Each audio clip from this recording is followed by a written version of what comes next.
Nitai Gaura Hari.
This means oh. She's like, oh Lord. It's like kind of like a call, like yes, like these, like many of these songs of Sharanagati, they tend to be concluded with that, because it's like a prayer to the Lord, like, oh Lord, please, like, take me, help me. So how come we don't sing Nitai Gaura Hari? That's, I hear some devotees singing that sometimes, but I think that's something they made up. I haven't heard Gurudev. There's nothing wrong. I mean, technically, there's nothing wrong with it. Because Nitai Gaura and Oh Hari. So you could say Nitai Gaura Oh Hari, Nitai Gaura Oh Hari. I know that I've never heard anyone really sing that in the tapes. Yeah, I mean, even grammatically, I'm not sure. Smooth, does it? No, I mean, grammatically, I'm not even sure it works. Yeah, I'm not sure. I was actually wondering this because I saw you singing Nitai Gaura Hari Roll when it's Hari Head and there was like a pause, isn't it? And then he wants to fit it in.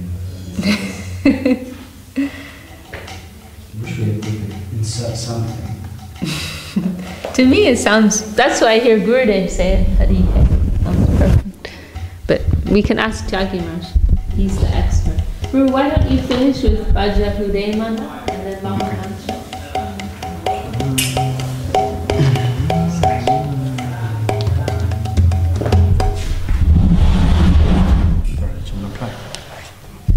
Did you do two already? I think I just did two more. Okay.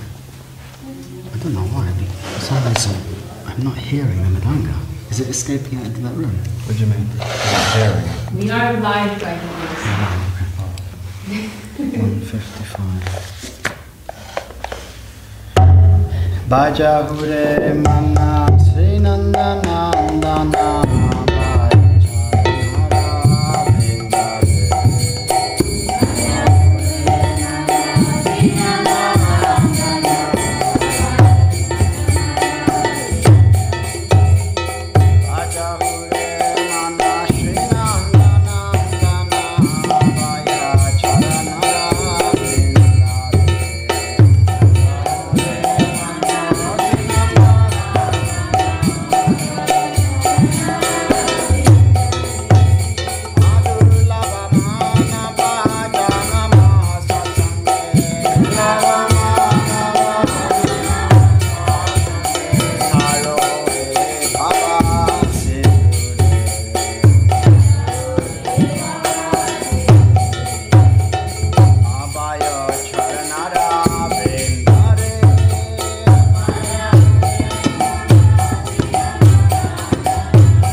Third. What's your name? Praveen. Praveen. Okay. Oh, I think I heard you mention. You were helping with the construction a little bit? No, I tried, but I never get chance. Okay. Yeah, I think I heard about you. I wanted to, but... Okay, we're happy you could join us today. Okay, well, we are going through one of our texts, Revealed Truth. So I think we'll continue with that. Jai Vishakha Didi ki Jai. Jai Gurudev. This has got a standby. Oh, is it? Is it showing on there? I'm a bit. Which is this on standby or is this on standby? Is that got power? Okay, this is on, but it's not showing up. Okay. Okay, now this is on.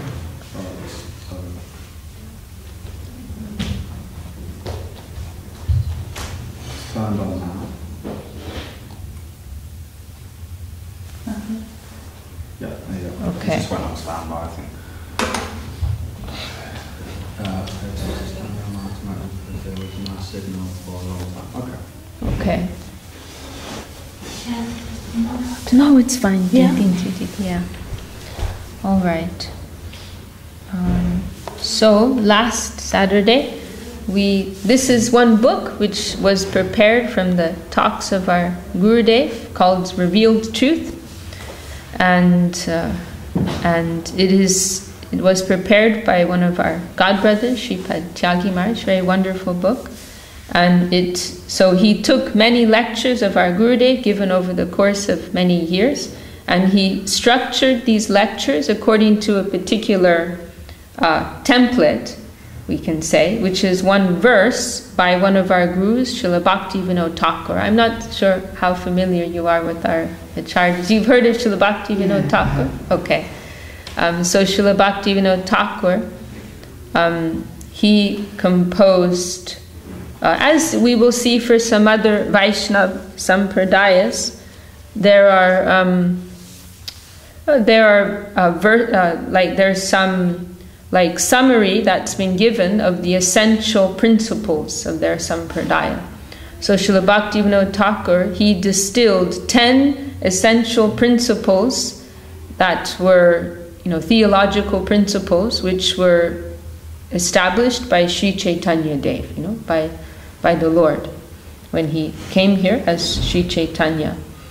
So Srila Bhakti Thakur, he gave us these 10 principles, and this book has been structured according to these 10 different principles. So last week we went to the first principle, which is, who can remember? I know Sachi remembers. Radharani, can you remember? What's that? The very first one. Sorry, what's that? Keep those principles. No. This is that is included within these 10, but it is like a subcategory, you can say. Yes. Sorry, what's that? Adobe Premiere? Adobe Premiere? No. Isn't that video editing software? No, I think you can open the text files, like on my computer. Remember? It's like full screen, big. Because you cannot see anything. Oh, I see. Oh, I can increase the size here. I can zoom in. Let me see.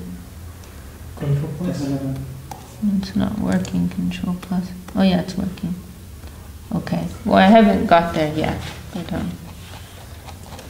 So, yes, Amnaya Prahatatvam. This is the very first principle. Means that what is Amnaya?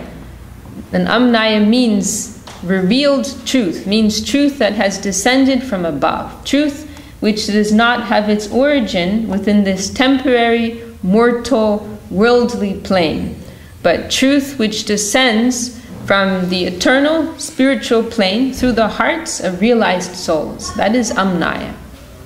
So, Amnaya Prahatatvam. What is stated by Amnaya, that establishes what is the truth. As compared to the, what has been verified by the empiric research of so many scientists of this world, or what we can perceive with our senses, or what we can conclude with our minds and our intellect, and so on and so forth.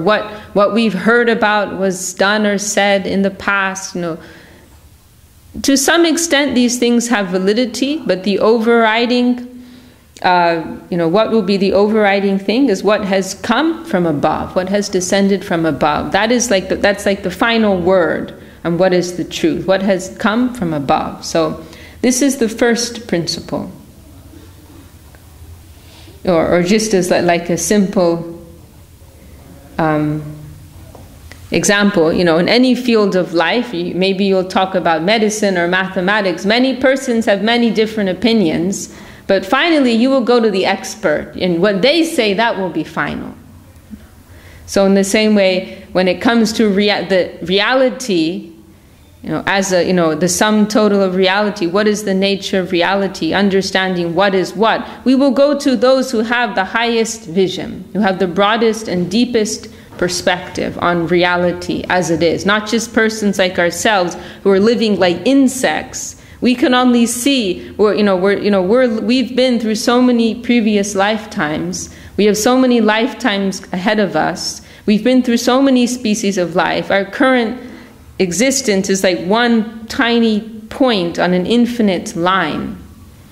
And with what we're seeing, with our very, very limited senses, very, very limited powers of perception, our very, very limited intellect, there are even animals who can see, hear better than us, right? So how can we be so foolish as to think that what's been determined by our empiric abilities, that establishes what is truth? Even from a common sense perspective, this is ridiculous. So anyhow, that truth which has descended from above, that is final, that is conclusive. So this we discussed last week, and also there was some description of how the thank you, Prabhu. There was some description of how the Vedic literature came out through this process of Amnaya, descending truth through the hearts of the sadhus, especially Vedavyas. Then he came to compile all of this revelation and organized and presented the Vedic literature, finally concluding with Srimad Bhagavatam, the final word. So we went through the first two chapters. The third chapter, which is also part of this section heading of Amnaya, we didn't get to that. In this chapter, Gurudev is mainly speaking of the importance of Guru. Our relationship with our Guru. That is our real. Our connection with our Guru is our connection to God, to the Lord, to Krishna, to the divine plane, so on and so forth. The connection with Guru is what makes everything meaningful, substantial to us. Here Gurudev is speaking about the necessity of a genuine Guru, because there's many bogus Gurus in the world. This is a nice verse. There are many Gurus in this world who will remove the wealth of their disciples, but there are not so cheating Gurus or business, the Guru business, as they say. There are many Gurus like that, but there are not so many Gurus who can remove the darkness of ignorance. Many who can remove the wealth of their disciples, not so many who can remove the darkness of ignorance. That is what we need. And Gurudev gives this example of one man who came to take initiation from Srila Sridhar Maharaj, and normally it's the custom, the etiquette, that you will give some pranami, some small donation to your Guru at that time. But this person was so poor, they didn't have anything, and they apologized, and Srila Sridhar Maharaj said, I don't want any money from you. All I want is that you will promise me you will serve Krishna. All I need is your faith, your sincerity, your chastity. Our Gurudev was also like that. There was one case I heard, they came to take initiation, and they'd forgotten to bring their wallets with them. And so they were making the offering to Gurudev, and Gurudev mentioned, it's appropriate, it's just like etiquette. He wasn't saying like, I need your money, but it's like to properly honor your Guru, give some little pranami. And that devotee said, oh, I'm sorry, Gurudev, I forgot to bring my money with me today.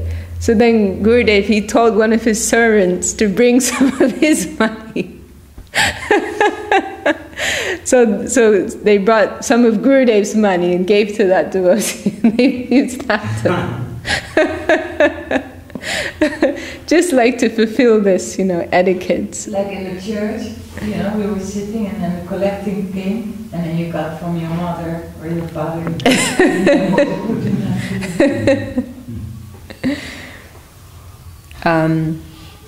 And this, Gurudev also discusses, this is our Mat logo, our mission's logo, and it is depicting, this perfectly illustrates the relationship between the Lord, the disciple, and the Guru. The disciple is compared to a lotus flower that is situated within the water of Sri Guru. And Krishna, he is compared to the sun. That is, the sun is illuminating, enlivening that lotus flower. However, the connection of the water is indispensable. Without the connection with the water, that sun will burn the lotus. So in the same way, we cannot directly approach Krishna. We cannot get nourishment in that way. We can only, when we are situated in the grace of Guru, with the connection of Guru, then we can have a real relationship with Krishna. Then we can get real nourishment from the Lord. And the other day we were discussing this point, how we see this is consistent in the prayers of our Gurus, that the praise of the Lord is always couched in service and love, devotion to Guru. This we see again and again in the expressions of our acharyas, like in the Chaitanya Charitamrita, the last verse of every chapter. Shri Rupa Raghunath Padejar Ash Chaitanya Charitamrita Kohe Krishna Das. Aspiring for the feet of my Gurus, Rupa and Raghunath, I am chanting the glories of Lord Chaitanya. I am narrating Shri Chaitanya Charitamrita. Shri Guru Vaishnava Padma Kodiyash Nam Sankirtan Kohe Narottama Das. Aspiring for the feet, for the service of Guru and Vaishnava, I am singing the glories of the Lord. I am engaging in Nam Sankirtan. So this is, this approach to the Lord. It is, essential that it must be in the shelter of Guru. Yasya prasada bhagava prasada yasya prasada nagati kutopi. By the grace of Guru, we can get the grace of Bhagavan, of the Lord. Without the grace of Guru, we are nowhere. We have no hope.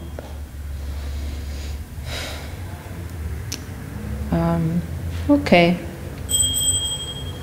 And this is also a very important verse of Srila Raghunath Das Goswami. It is describing and this is a verse I think many of you know already, but describing, what is it that Gurudev has given us? What is the real gift of Guru? And in Sri Guru and His Grace, Srila Sridhar Maharaj discusses this verse, and he says, if we have appreciated these things, then we can think that we have approached our Guru properly. If we can, not just that our Guru has given us a membership in a society, but what I'm trying to say is that our Guru has given us some very high gifts, and we need to consider that, even though these things at the present moment they may feel remote to us, but we have to try to remember this. What is it that Guru actually came for? What is the high gift that he actually came to give us? What is it that he wants from us? So this is a very nice contemplation. Nama Shreshtam means he gave us the Nam, the name, but Shreshta means the best name, means he gave us the Maha Mantra, the supreme mantra within the mundane and transcendental worlds. The Maha Mantra can rescue anyone from any position. It can rescue everyone within all the universes. Hare Krishna actually means Radha Krishna. Gracefully, Gurudev gives us the chance to call Radha Krishna into our heart and pray that they will mercifully appear there. Anumapi Shachi Putram means the son of Shachi, Shri Chaitanya Mahaprabhu, the non-different form of Radha Krishna. Atra Sarupam, so referring to Srila Sarup Damodar, who is like the second manifestation of Mahaprabhu. So Das Goswami is expressing, and this is also a personal expression, because Mahaprabhu personally put Sarup Damodar, put Raghunath Das Goswami in the care of Sarup Damodar. And Rupam Tasyagrajam, Srila Rupa Goswami, Srila Sanatana Goswami, who are Sambandha and Abhideya Acharyas. Uprimatadim Goshtavatim, Vrindavandam, the highest abode. Radha Kundam, Radha Kund, the place of Srimati Radharani, the highest place in the spiritual sky. Girivaram, referring to Govardhan. And Aho Radhika Madhavasham. By the mercy of Gurudev, Das Goswami received all hope for the service of Radha Madhav. Prapto Yasya Pratita Kripaya. My Gurudev has given me everything. He's given me everything. I'm praying for his mercy. Okay, then I think I'm gonna move ahead. He's expressing this here. Gurudev, he just like to summarize these last few pages in this chapter. Gurudev, he describes this twofold. This is very nice. This last sentences. This twofold feeling that will be in the heart of the devotee. That on the one hand, they will feel at times that they have everything, like we just read in this verse. Prapto yasya pratita klipaya. He's saying, Raghunath Das Goswami is saying in this verse, I've got everything by the grace of Guru. But then after that, Gurudev cites these other verses by Srila Raghunath Das Goswami, where he's saying, like, I have nothing. I've spent my whole life praying for your mercy, my supreme mistress Radharani, but I'm still waiting, and what will I do if I cannot get that? I'm hopeless, I'm helpless. So Gurudev discusses how this twofold feeling is inconceivably in the heart of the Vaishnava. Sometimes feeling they have everything, sometimes feeling that they have nothing. Because we are dealing with the infinite, we are approaching the infinite. And so it is natural that for one who is really approaching, really in connection with that higher spirit, it's natural that they will feel like that, because it is something so great, so high, so exalted, that they are in connection with. When it says Das Goswami, is that an abbreviation of Raghunath Das? Yes. Why do they call it Das Goswami? I don't know. So he's referred to like that. I'm not sure why, but we hear. I mean, many things when they're used in different ways, and then it no longer is a literal thing anymore. It's just that's the name, right? So, there are many phrases or names like that. They won't always be used in a literal sense. So, yeah, I mean, I don't know how that happened, but Gurudev and Sridhar Maharaj, they definitely will refer to him like that, as Das Goswami. So I'll just read this last. And Gurudev also quotes this nice expression from the Upanishads. Tadore tadvantike, that the Lord, He is very far and He is very near. Simultaneously, this feeling will come. He is very far and He is very near.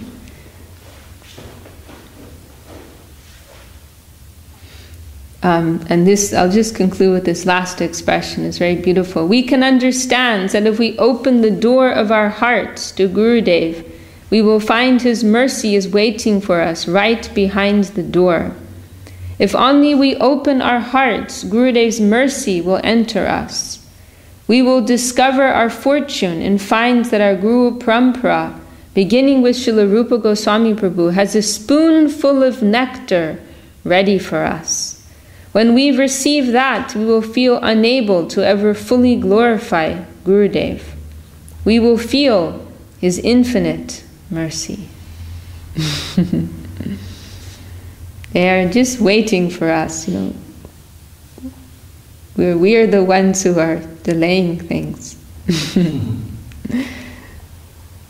Okay, so we'll move to section 2.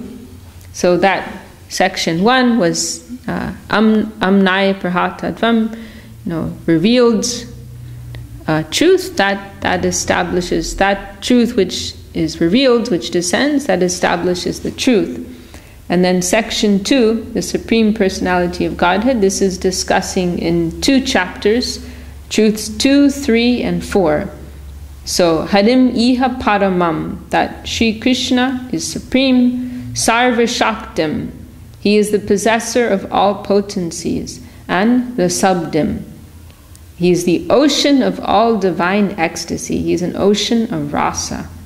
So just to remind you of our context here, these Dash Mul Tattva, maybe you can understand that, 10 root essential principles. This is Bhaktivinoda Thakur's 10 principles that he's outlined. So now these are 2, 3, and 4 within this list of 10. And now in 2 chapters our Gurudev will be discussing. So chapter 4, the Supreme Controller. So now here Srila Gurudev starts out by establishing that that Krishna, he is supreme, and he cannot be compared. He should not be considered equal to or lesser than the demigods, they are like the caretakers of this mundane abode, and ultimately they have a lifespan. They are not eternal beings, and any power that they have, that has been given to them by Lord Krishna. So Gurudev, he begins with this point.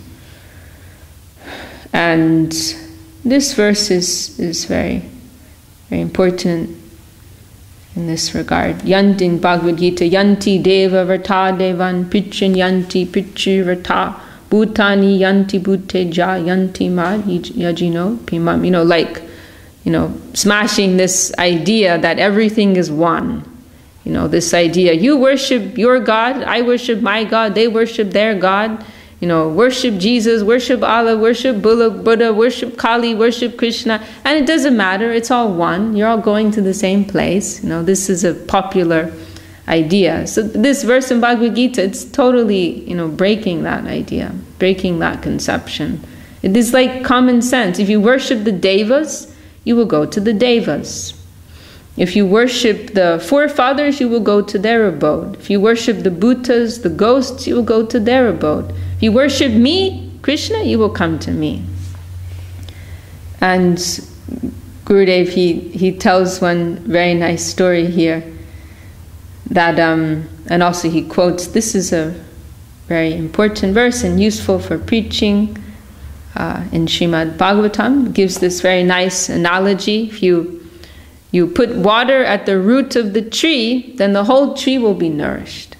And so or also if you put food into the stomach, then the whole body is nourished. So in the same way, the analogy goes, if you worship Krishna, who is the source of all the devas, the gods, then they will all be satisfied. Any obligation, because there is some sense, in the Vedic system, there is some sense, there is some prescription for worshipping these devas, because they're giving us what we need, right? They're giving us the sunlight, they're giving us water, and so on and so forth. So in that sense, there is some debt to the devas, actually.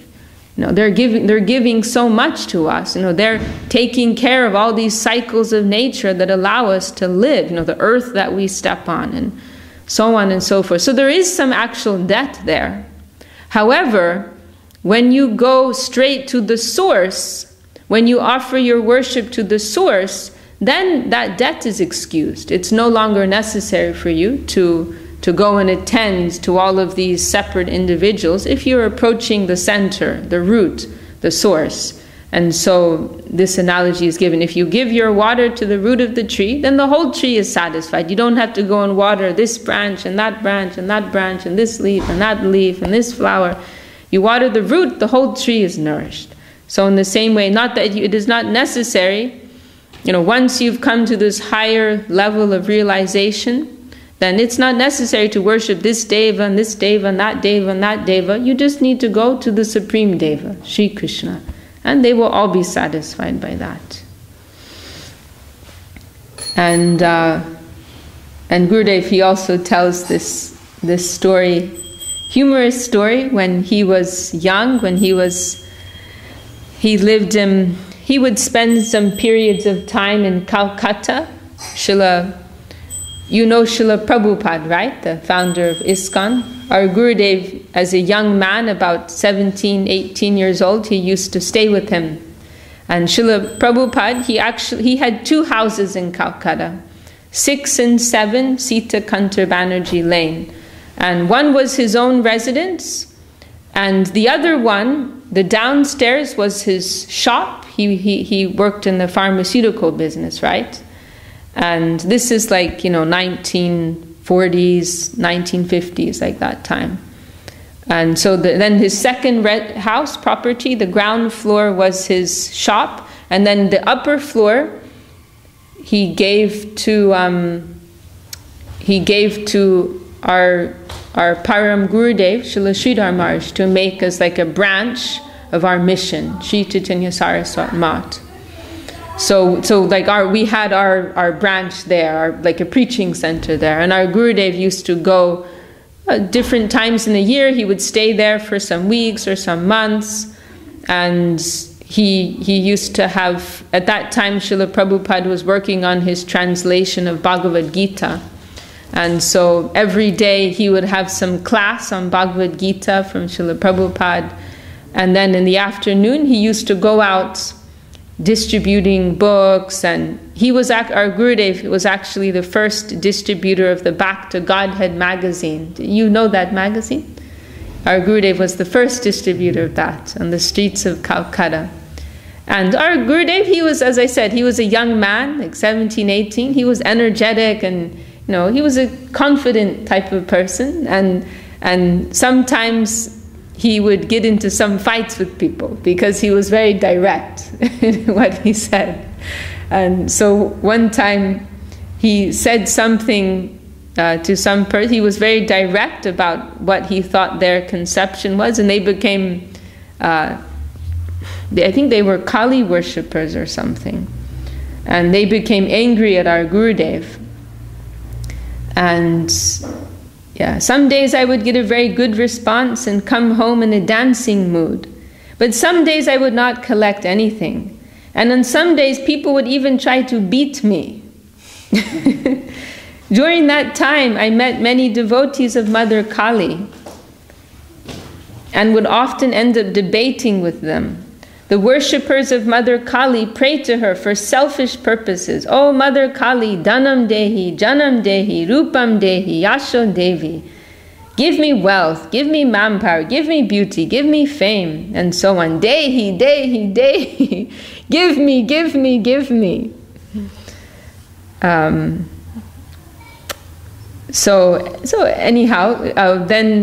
Gurudev would sometimes get into arguments with people. And so one day he asked Srila Swami Maharaj Prabhupada for advice, like, how can I convince these people? And Srila Swami Maharaj, he gave a very nice answer. Srila Swami Maharaj's preaching style was always very hard, and he told me jokingly, Ask them why they are worshipping Mother Kali.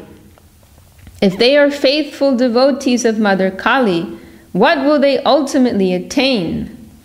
Tell them that they should know that if they worship Mother Kali, they will go to Mother Kali's domain. That will be their destiny.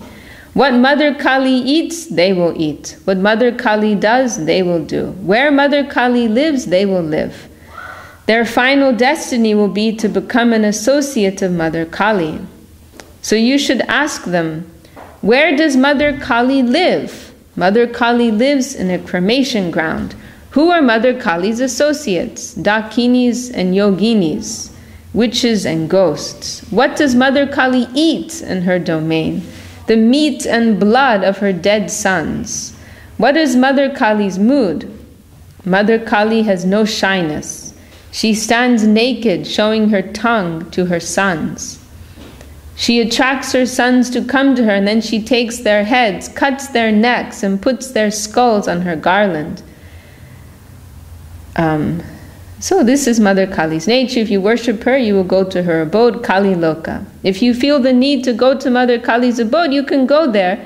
And lastly, she will cut off your head and add it to her garland. If this is your desire, we have no objection. Srila Swami Maharaj joked in this way. Then he said, but just see our Krishna. Krishna lives in Vrindavan Dham. There Krishna has so many girlfriends and so much butter, ghee, cheese, milk, sandesh, rasgullas, fruits, sweets, luchis, puris, ladus, kachoris, and so on. We can eat all of these things there with Lord Krishna. There the forests and gardens are beautifully decorated and so many cows can be found everywhere. We will be associates of Lord Krishna and play with him and the cowherd boys near the Jamuna river. Krishna is so beautiful. He attracts everyone with the beauty of his divine form. You can do as you like. You have free choice. The meat and witches of Mother Kali are the sweetness of Krishna. You decide for yourself. In this way, Srila Swami Maharaj jokingly explained to me what I could say to the devotees of Mother Kali and gave me very good nourishment. And then Gurudev, he tells a few pastimes, illustrating the supremacy of Krishna. He tells this one story where once the demigods became very proud about their power, so the Lord, he took on a form of an old man, and he, one by one, he asked the devas, and there was some grass there, and he challenged them. So he asked, first Agni Dev came. Who are you? I am Agni Dev, the master of fire. What can you do? I can burn whole universes. If you have such power, can you please show it to me by burning this grass here before me? He could not. And then Vayu came, the god of winds, and he asked him, can you blow this grass? And he couldn't. And like this, so many demigods came, and they were defeated. In this way, he illustrated that he is the source of their power. Without his backing, they cannot do anything. And then Gurudev tells the history of Govardhan, the Govardhan Leela, when Indra, Krishna, he convinces the residents of Vrindavan. Every year they do this sacrifice, worship to Lord Indra, because Lord Indra supplies the rain, which nourishes the grass, which feeds the cows, and of course the cows, they're providing milk, and that's the livelihood of the Brajabasis. So every year they make these special offerings to Lord Indra, and Krishna, he likes to make some chaos. So he convinces them, why are you worshipping? Actually, Krishna, he preaches a type of atheistic philosophy. It's called karma mimamsa. Karma is everything. Why do you need to go and worship this deva? Everything's happening automatically. you should just worship the Govardhan Hill. Actually, Govardhan Hill is giving you everything that you need for the cows. And Govardhan Hill is the one who's giving you the grass and the sweet waters. Why are you worrying about this Deva, this remote Devaraj Indra? So the Brajabasis, they're convinced by Krishna, and they change their whole system. They make these offerings for Govardhan. And then Krishna he becomes Govardhan. He personally eats these offerings. Then Indra becomes very upset.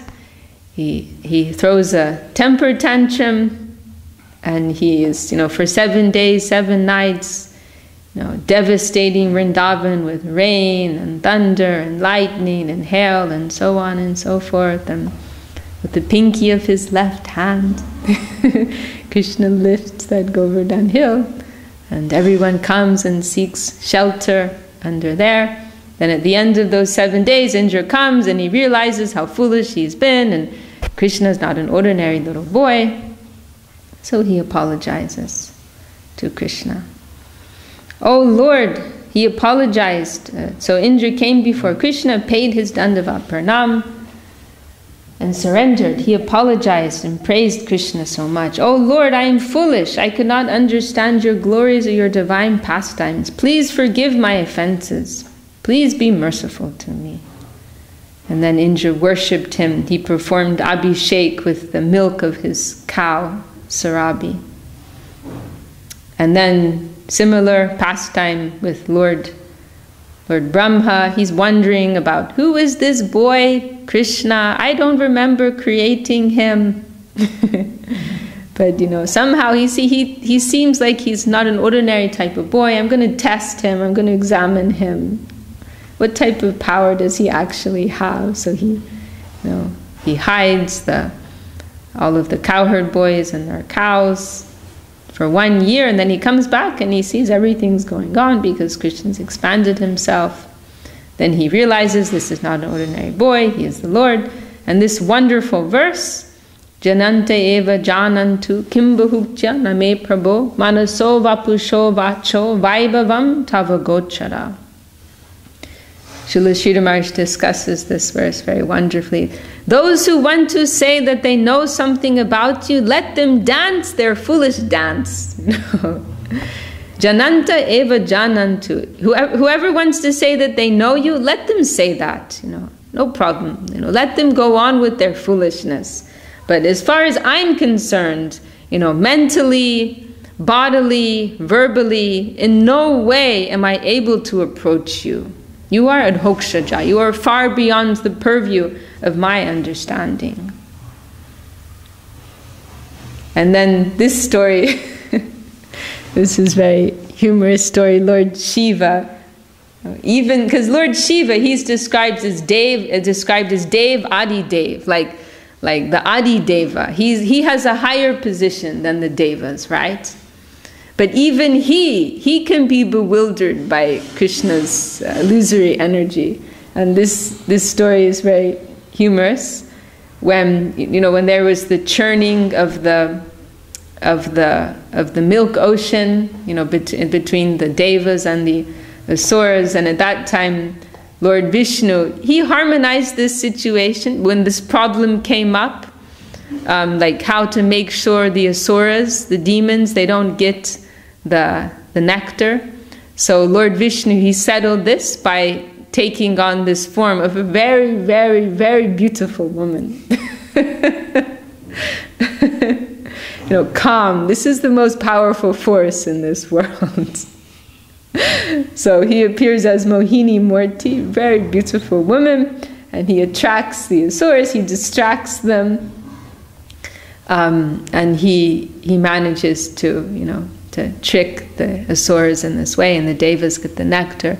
But then the problem comes up that the poison is produced by this ocean and the churning, and they don't know what to do with the poison. So it's like, when you have a problem, who do you go to? You go to Lord Shiva. You call Lord Shiva. When there's some tricky situation, they didn't invite him for the fun part. Like they weren't offering him like these wonderful things that were coming out of the ocean of milk, this amazing horse, amazing elephant, this nectar, and they didn't give him any of that. But when they have a problem, they have poison, then they call Lord Shiva. So Lord Shiva came, no problem. He drank the nectar. He just got a beautiful blue neck from that. But then Lord Shiva, he heard about this form, Mohini Murti. So then he asked Lord Vishnu, I heard about this form that you took on, a very beautiful lady. I would like to see that.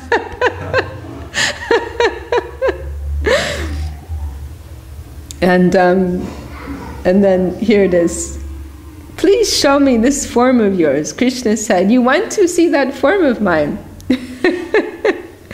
Parvati Devi was with Lord Shiva this time. She smiled. Oh, the Mohini Murti. When Krishna showed his Mohini Murti form, Lord Shiva forgot his position, lost his senses, and ran madly after Mohini Murti. He was completely attracted by Mohini Murti's beauty. Afterwards, when Lord Shiva's mood finally finished, he came back to his senses, and Mohini Murti disappeared. Then he saw that he was again standing with Parvati Devi next to him. When Lord Shiva saw Parvati Devi, he smiled. And Parvati Devi also smiled. They have no shyness, actually. Lord Shiva told Parvati Devi, have you seen what just happened? I am a liberated soul. Not only that, I can make liberated souls. By my word, I can liberate souls. If I say so, anyone can receive liberation. I have this type of power. So now you have seen Lord Krishna's supreme power. I myself have become enchanted by his power and run madly after his attractive form.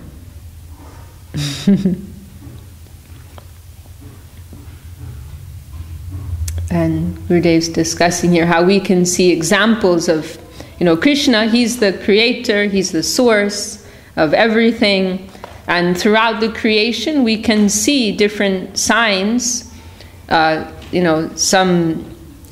getting some idea of what power must be within Krishna. We see like some signs of that within the world around us. So Gurudev, he'd like to give the example of the atom bomb. The scientists have shown, how much power is within just one atom.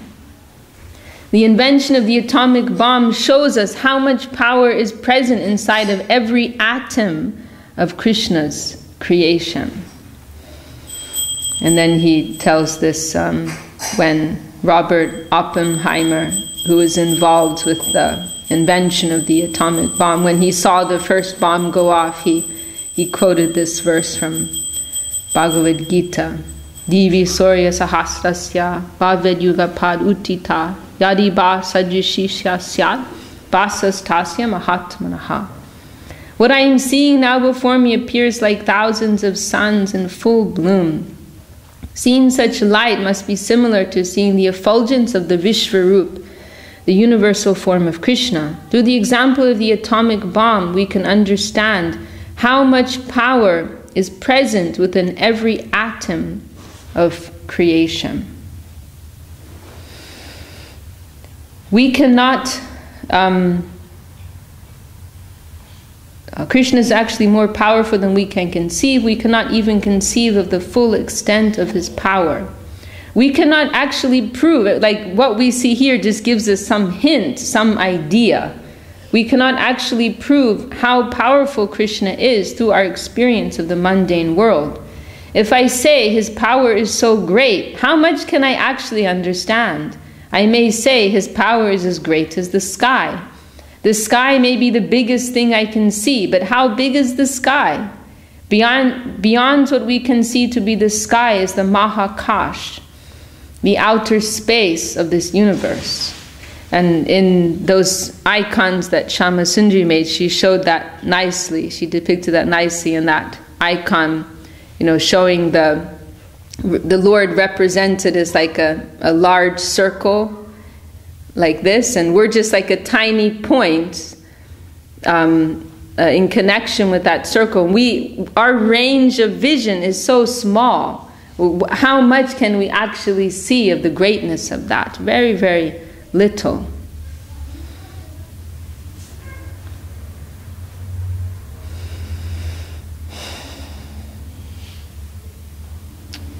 So this is establishing Krishna as Sarva Shaktim. He has all power, all potency.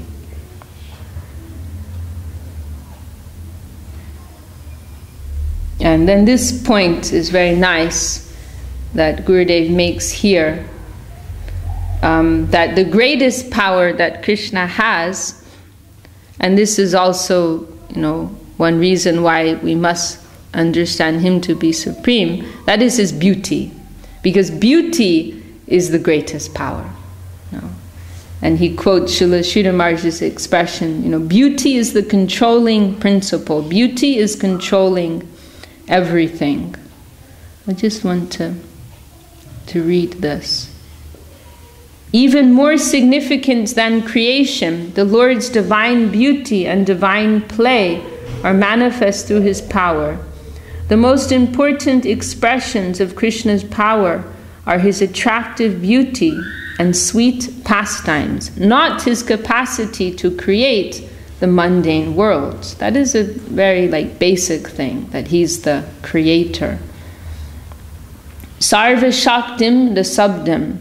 Krishna's qualities of being all attractive, beautiful, and loving, Rasubdim, are greater than his qualification of being all-powerful, Sarva Shaktim. The highest form of power is beauty. Krishna's quality of being all-powerful actually means that he is all-attractive, infinitely beautiful. Srila Guru Maharaj used to say, beauty is the controlling principle. Beauty is controlling everything. Through Srila Guru Maharaj, we can understand that Krishna's very nature as Krishna, which means the very meaning of Krishna is all attractive, is indicating his attractive force, automatically shows us that he is most powerful. We can also understand that the great examples of Krishna's power within his creation are clues about how intensely attractive and beautiful Krishna himself is. This is why it is most important to understand that Krishna is the Parameshwar, the supreme controller. Such understanding gives us consciousness about the divine significance of beauty everywhere, about how, why, and in which way creation is existing and moving under the influence of beauty. Krishna's nature as the all-powerful, supreme controller is actually understood only by experiencing his beauty. Through his beauty, one will best and most fully experience his infinite power. This is the Krishna conception of divinity. So wonderful. And then in this next chapter, Gurudev elaborates on this last point more, the subdim, that Krishna is an ocean, a rasa, his nature of being beautiful, loving, all attractive, these things. This Gurudev elaborates on more, and different things are discussed here. He compares Krishna with other avatars, and Lord Rama, compares Krishna with Lord Ramachandra, who's known as Marjara Purushottam, like the upholder of the Vedic Dharma, morality, and so on and so forth. Contrasted with Krishna, who is the Lord of play. But, so why do we worship Krishna as superior? Because there is more rasa. We understand this on the basis of rasa vichar. An analysis, comparison of rasa. Rasa is more developed in Krishna's pastimes, and it is more restricted. in Ramchandra's pastimes. There's not so much rasa there. So on the basis of that, we consider Krishna's pastimes as supreme. And so I just want to go to some important verses that Gurudev discusses here. Here Gurudev discusses the conception of the sonhood of God, that the stereotypical idea of God is seeing him as like being in a big chair, being in the position of the controller, the creator, the supreme being who evokes a sense of awe and reverence. So this we can call the fatherhood of God, or the fathership of God. But in the Krishna conception, we go to a deeper idea, the sonhood of God. And according to rasa, we can understand this is a higher position. And Gurudev explains here how a father bears the burden. I'll start here. The Supreme Lord's position is that he is the supreme controller of everything. But if that Supreme Lord can also be controlled by love and affection, that is an even more glorious position. Why? A father bears the burden of maintaining his children. If a father has no guardian, he has to maintain himself and also bear the burden of maintaining his children. So the master, and he said master has to maintain his servant. So someone in the position of a master or a father, they're actually a servant, right? They have to serve their children, they have to serve their dependents. And their dependents, they can be worry-free, as Gurudev says here. They can be carefree. So he can have a father or guardian, and under their care, he can simply play and enjoy. And he's actually, that child is controlling the father through love and affection. So it is actually, with deeper vision, we see this as a higher position than apparently, like situated on the circumference, as the apparent master. And also in this position, Krishna is perfectly situated to reciprocate in the maximum number of relationships. So the rasa is more developed. In this youthful form of a son, he has many playmates, who he plays with, he wrestles with. Then he also has many girlfriends. He also has his parents and superiors. So in this way, he can, there's the full range of relationships available in that position as a youth. So this is full-fledged theism, and only in such a conception is all beauty, charm, and ecstasy beautifully playing. Krishna is the most beautiful and extremely merciful.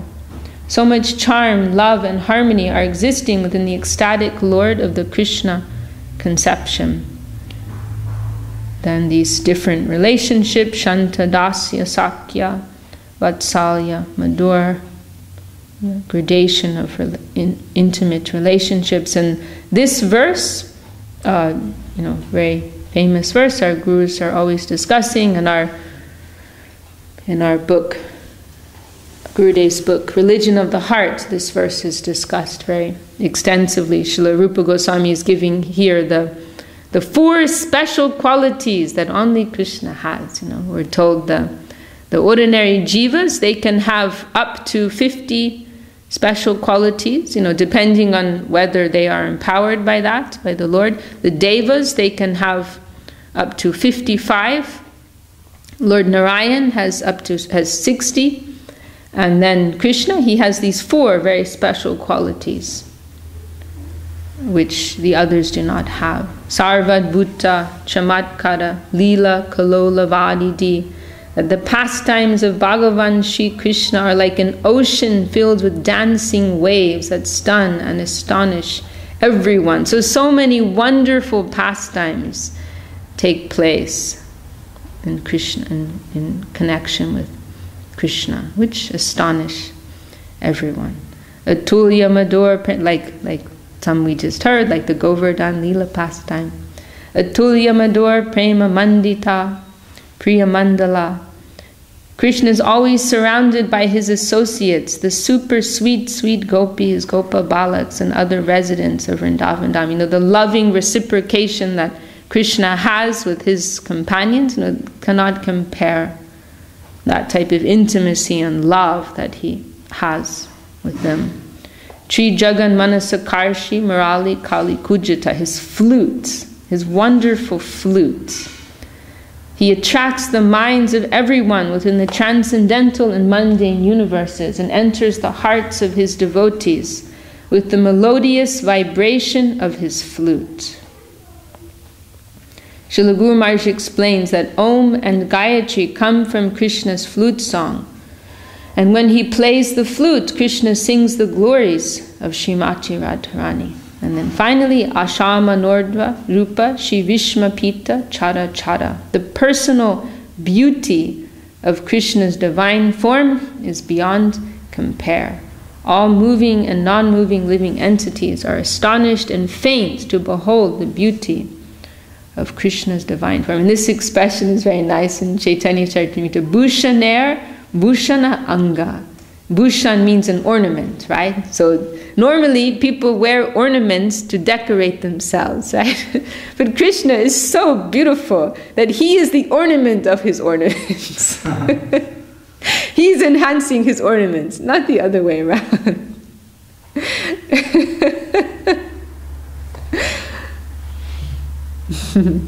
It's also in Bhagavatam, this expression is also there. Bhushana, Bhushana Angam. Krishna himself is maddened by the beauty of his form. When Krishna stands in front of a mirror, he forgets himself and attempts to embrace his image in the mirror. And this is proved, you know, that by Krishna appearing as Sri Chaitanya Mahaprabhu, because he thinks, you know, what is that sweetness in me? What type of beauty in me is it that is giving so much joy to others? I need to experience that for myself. You know, I myself, I can't experience how wonderful I am. So I have to be in the position of one who's like, you know, approaching me and loving me, and then I can experience that. And so he proved that by appearing as Sri Chaitanya Mahaprabhu, to take the position of the ashray, of the devotee, and thereby, you know, truly experience his sweetness. And then this very nice verse of Srila Rupa Goswami. You know, we're running out of time, but we're coming to the end of this chapter. This really wonderful verse. Smeram bangi chaya parichittam sachi vistirna drishtim vamshi nyastadara kishalayam ujvalam chandrakena Govindakyam haritanum ita keshi tirto pakante ma prekshishtas tavayadi sake bandhu sange stiranga. This is like a warning that Srila Rupa Goswami is giving, that if you have some attachment to your worldly life, you have some attachment to your friends and to your home and so on and so forth. No, I'm giving you this warning. Don't go to the bank of the Jamuna in the middle of the night, because if you go there, you know what you will see? You will see Krishna's there. Krishna's standing in the moonlight. The moonlight is beautifully illuminating his divine form. He's playing the flute, and he's standing in this Tribhanga form, this three-curved form. If you happen to see that, you will be lost forever. Your life in this world will be ruined. It'll be destroyed, and you won't be able to go back. You'll lose your taste. Everything that you thought was like nice, tasteful, attractive in this world, it'll suddenly all become dry, you know, once you have experience of that vision. So I'm just warning you, enter at your own risk. If you see this, you'll be gone. Keshi Ghat is describing, he's standing at Keshi Ghat. You will never be able to return to the so-called pleasures of material life. It may be better for you not to go there. And I like what Gurudev says here, that this is Rupa Goswami's vision. We can't really imagine like what he's describing. He says, when we hear this verse, we can feel something, maybe 0.1% of Srila Rupa Goswami's divine realization. We can simply try to harmonize with his feelings. And this is also a famous verse in Chaitanya Charitamrita, describing, it's like encapsulating, the conception of the Aprakrita Leela of Krishna, his human-like appearance, human-like pastimes. Krishna Jateka Kela Sarvatama Nar Leela Nar Vapu Tahara Sarup Gopa Vesh Venukar Navakishore Natavar Nar Leela Hoy Anurup. The best of all Krishna's pastimes are his human-like pastimes. His human-like form is his original form, his cowherd boy dress, his flute playing, adolescence, and superb dancing perfectly suit his human-like pastimes. And this is Mahaprabhu speaking to Sanatana Goswami, saying, "Oh Sanatana, listen to this beauty, this sweetness of the beauty of Krishna."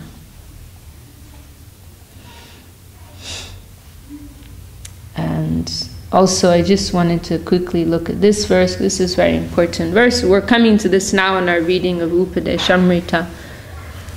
Vaikuntha janito vada madhupuri tatrapira sotsa. So in this verse, Srila Rupa Goswami, he's this point of rasa vichar. This is what this is being presented here. This, the science of spiritual relationships, as Gurudev says here, or analysis of rasa, taste also.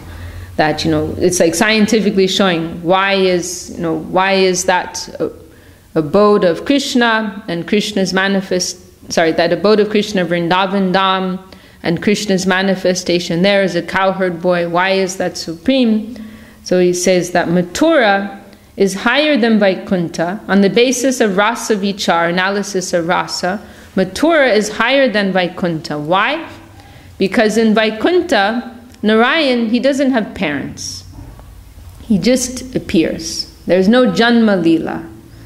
There's no birth pastimes there. He doesn't have a mother, he doesn't have a father. So normally you will think, actually that makes more sense with God, right? Like, God is our father. God is the source of us. So how can God have a father? How can God have a dad? Doesn't make any sense. But why does it make sense? By the consideration of rasa.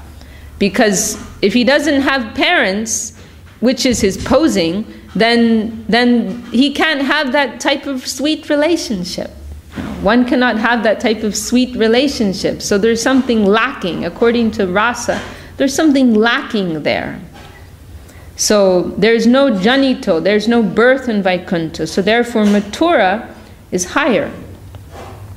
And then higher than Mathura is Vrindavan. Why? Because the Rasa Leela took place there. This amorous dance with the Braja Gopis, that took place in Vrindavan. So there are more intimate pastimes there. Then higher than Vrindavan is Govardhan. More exclusive pastimes took place there. Higher than Govardhan is Radha Kund.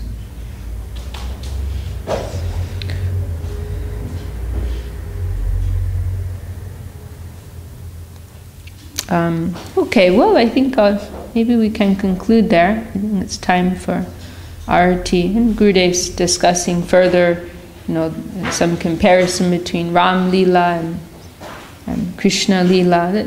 In Ramchandra's Leela, things are very restrained. There's not so much development of rasa. The prevalent mood in Ram Leela is dasya ras. They're in serving him in the mood of a servant. Even Gurudev mentioned like Sita Devi, she is the consort of Ramchandra, but she also has that mood, And also Ramchandra, he only has one consort, one wife, so that rasa is very constricted, very, it's very confined. Whereas in Krishna Leela, Krishna has unlimited, lovers and so on. Ramchandra's nature and character is to always follow the Vedic religion. In Lord Ramchandra's pastimes, the full range of rasas are present, but their movement is controlled by the rulings of the Vedas. So the Vedas have the upper position in Ram Lila, but in Krishna Lila, love and heart holds the higher position. Ramchandra even, he's at the expense of love and heart, he is following the Dharma. He's following the Vedic Dharma, following duty.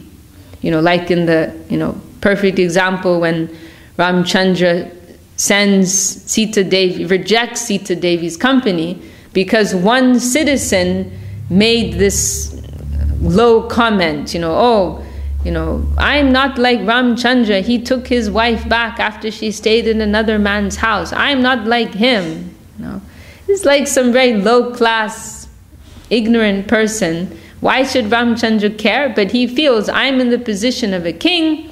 I have to please my subjects. I have to set an example that they can follow. So on the basis of that one ignorant man's offensive comment, he banishes Sita forever to the forest. This would be impossible in Krishna Lila. Rather, it is the opposite. Dharma is being broken for the sake of the flow of love. But of course, that example of Ramchandra, that is also important for us. And actually, the example of Ramchandra is more helpful for us in many ways in terms of how we will actually practice and conduct ourselves, right? We're not imitating Krishna, but it will be safer if we imitate Ramchandra.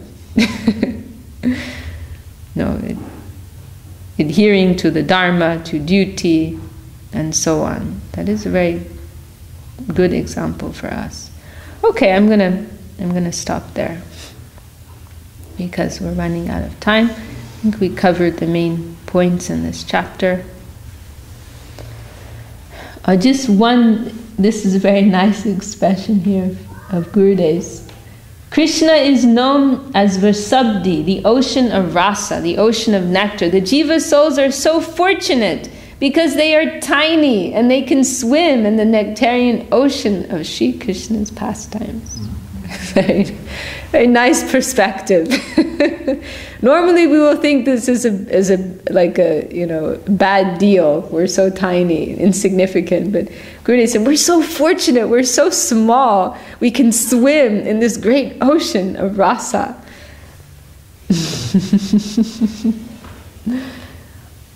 And also this expression of Gurudev is very sweet. He's speaking about the different types of rasa. And he's saying, in Krishna's pastimes, all of these rasas swim together like baby fish, happily playing together and kissing.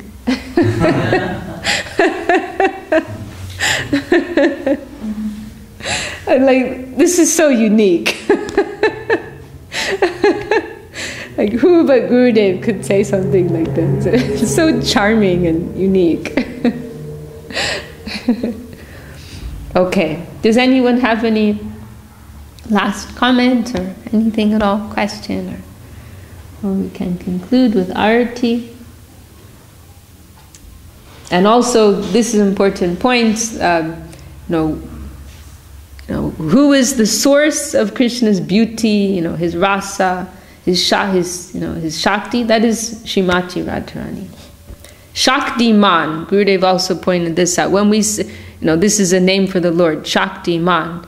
The holder of Shakti. But who is that Shakti? That is his supreme consort, divine consort, Srimati Radharani. She is the source of that. Krishna, the powerful, is always depending upon his power. Without his power, the powerful does not have his existence. He does not have his play. He is like a dry battery with no charge. We have heard Shuk and Shari, the parrots of Vrindavan, debating. Shuk boli Amar Krishna Giridhari Chilo. The Shuk, the male parrot, is backing Krishna. Oh, my Krishna, he lifted Govardhan hill. Then Shari, the female parrot, Shari boli Amar Radha Shakti Sancharila. He could only do that because my Radharani gave him the power. She gave him her Shakti, otherwise it wouldn't have been possible. Okay, we better stop there because we've been going a little long now. Okay, Jai Srila Bhakti Sundar Govinda Dev Goswami Maharaj Ki Jai. Should we have the arti now, Prabhu?